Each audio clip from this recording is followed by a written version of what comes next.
Hi, if you want to take 48 megapixel photos on the iPhone 16, then open settings, here go in the camera section and after that select the formats.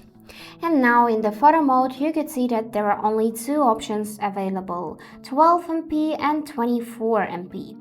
So to enable 48, we will need to enable less resolution control.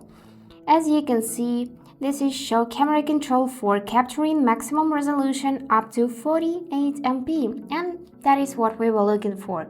And also notice that it can be captured on the Fusion camera at 1x zoom. And the night mode and flash photos will always be saved at 12MP. Live photos can be saved at 12 or 24MP. So now let's check it. For that I'm gonna open camera and now you can see this icon on the top of the screen which you need to press, and then you will need to take a photo. And now let's check whether it was taken at 48MP. For that I'm just gonna swipe up to see the details of this photo, and yes, it was made at 48MP resolution.